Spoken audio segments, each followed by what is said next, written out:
karagdagang 30 pakete ng hinihinalang shabu na recover sa Occidental Mindoro. Kasama natin sa balitang yan si Rajuman Marjo Domingo. RMN Live Report!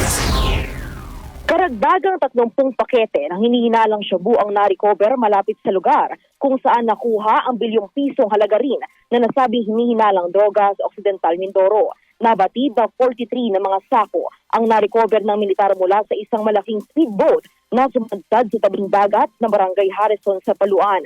Ay 2nd Infantry Division ng Philippine Army nakuha ng 76th Infantry Battalion ng mga pakete na tinatayang na may tagi-1 kilo ang bigat, kung saan inaasahan naman na tataas pa ang kabuuang dami at halaga ng nasamsam na droga. Ayon kay 21D spokesperson Colonel Michael Aquino, nang sumadsad ang nasabing speedboat ng 2 foreign nationals ay may namataan pang isa pang speedboat na sakay naman ng 2 Pinoy na inaresto rin. Sa inisyal na investigasyon ay inutusan umano sila ng mga individual mula sa Nasugbu, Batangas para hanapin ang mga nawawalang dayuhan. Patuloy naman ang search and security operations sa lugar habang isinasailalim sa investigasyon ang 2 foreign nationals na naaresto kahapon. Kasama mo sa DZXL Armen Manila, Rajuman Marjo Domingo, Tatak RMN.